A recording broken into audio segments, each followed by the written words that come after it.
1948년 철학자이자 수학자인 버트런드 러셀은 BBC 라디오에서 이렇게 말했습니다. 지구도 그리고 우주 전체도 결국 죽음을 맞이한다는 것은 과학적으로 증명되어 있습니다. 이것이 존재의 목적이라면 나는 그 목적을 추구하고 싶지 않소. 그러므로 나는 신을 믿을 이유가 없다고 생각하오. 러셀은 어째서 이런 급진적인 주장을 했던 걸까? 자, 그것은 19세기에 발견된 어떤 물리법칙 때문이에요. 바로 열역학 제2법칙이죠. 이 법칙은 증기기관뿐만 아니라 모든 만물에 적용되는 범우주적 법칙입니다. 생명이 있건 없건 내부 구조가 어떻게 생겼던 간에 모든 물질과 에너지는 무조건 열역학 제2법칙을 따르게 돼 있습니다. 이 법칙에 따르면 우주 만물은 소모되고 퇴화하고 쇠퇴할 수밖에 없죠.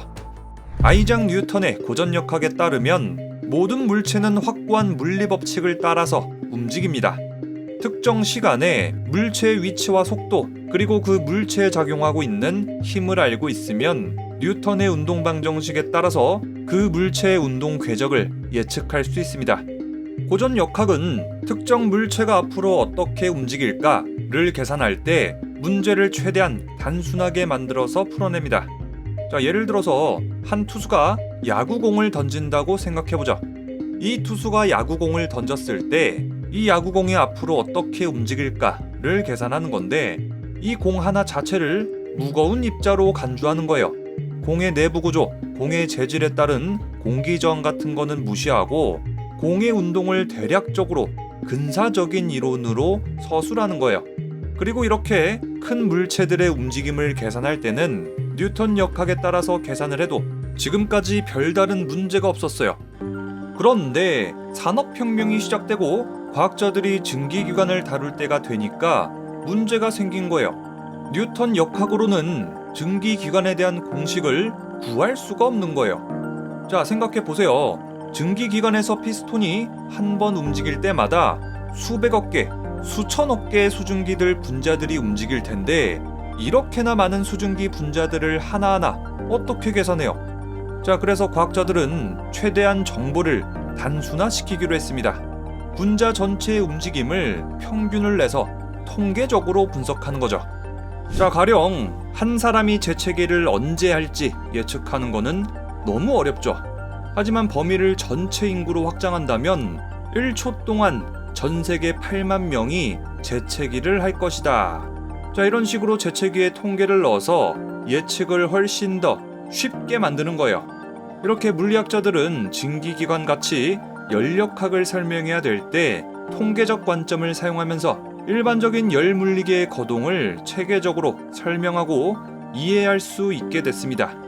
자, 이렇게 증기기관뿐만 아니라 지구의 대기, 태양의 코로나, 별을 구성하는 수많은 입자의 움직임까지도 설명할 수 있게 됐어요. 자, 그런데 이 열역학의 통계적 분석이랑 러셀이 말하는 죽어가는 지구와 우주는 어떤 상관일까요? 엔트로피는 일반적으로 무질서도를 뜻합니다.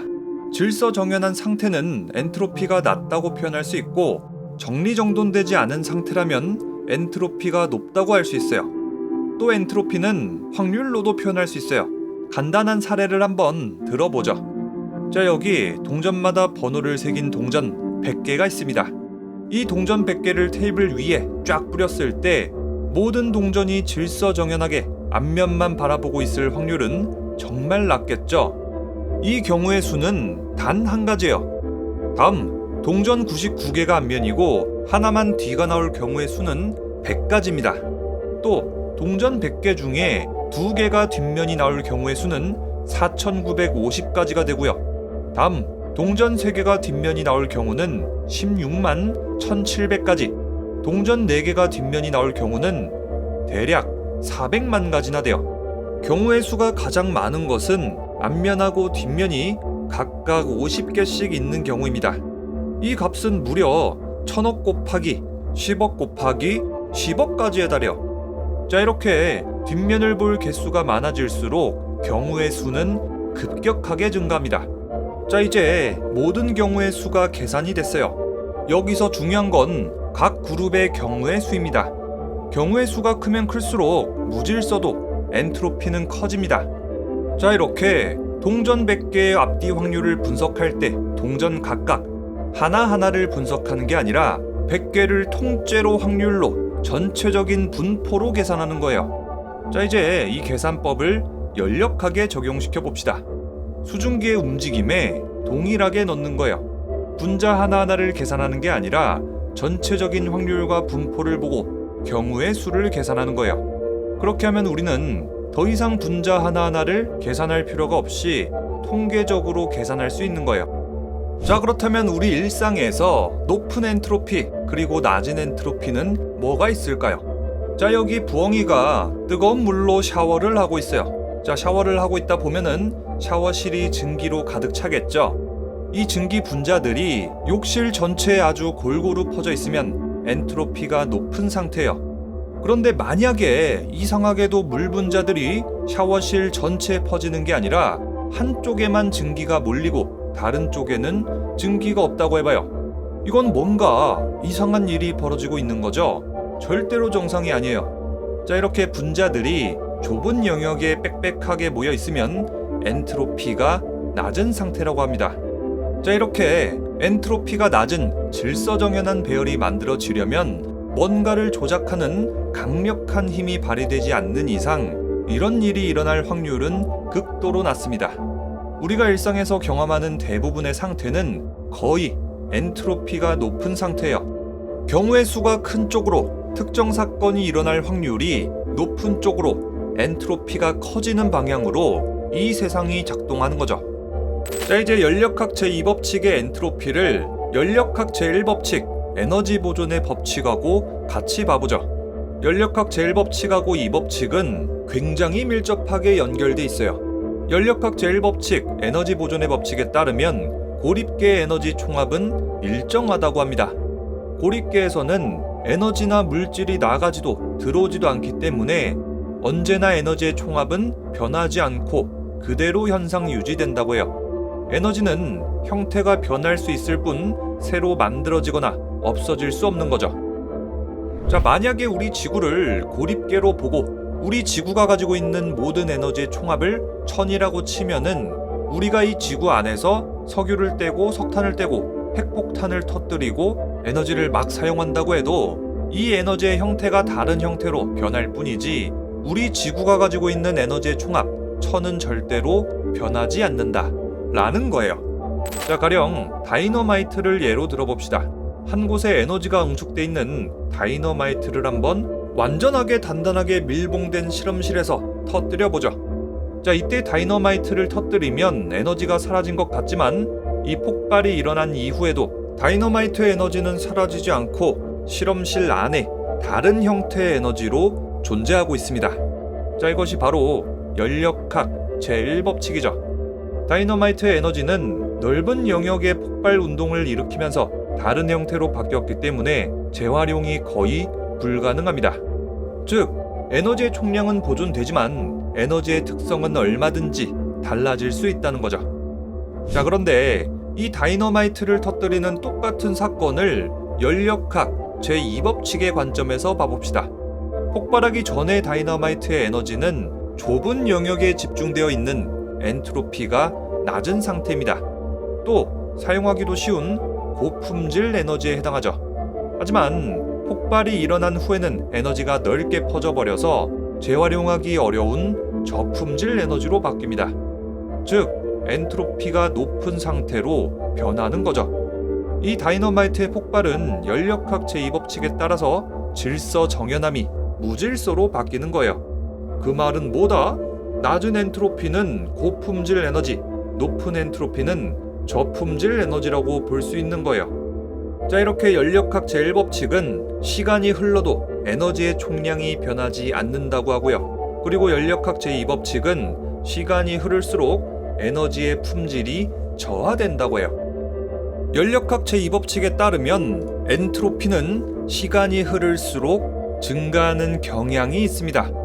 엔트로피는 미래로 갈 때 증가할 확률이 압도적으로 높고 그 역방향으로 진행될 확률은 엄청나게 낮아요. 다만 엔트로피가 감소할 확률이 엄청나게 작은 것뿐이지 분명히 특별한 경우에는 감소할 수도 있어요. 언젠가는 따뜻한 빵이 차가운 반죽으로 변하거나 충돌 사고로 부서진 자동차가 원래 모습으로 되돌아가거나 하는 영화 테넷에서의 일이 이론적으로는 가능하다는 거죠. 자, 실제로 우리가 겪는 모든 일상적인 현상들은 반대 방향으로 진행될 수도 있어요. 다만 그 확률이 엄청나게 낮기 때문에 우리는 아무리 오래 기다려도 볼 수가 없는 거죠. 자, 여기서 우리는 과거와 미래의 차이점을 봐보죠. 엔트로피가 최대치에 도달하지 않은 지금은 연력학 제2법칙에 따라서 시간이 흐를수록 엔트로피가 증가할 확률이 엄청나게 높습니다. 자, 이처럼 엔트로피가 최대치까지 도달하지 않은 세계는 엔트로피가 최대치인 상태를 향해서 달려가게 됩니다. 만약에 지금의 우리가 살고 있는 이 세상이 이미 엔트로피가 최대값에 도달한 상태였다면 과거와 미래는 사실 별반 차이가 없는, 변화가 거의 없는 아주 지루한 세상이었을 겁니다.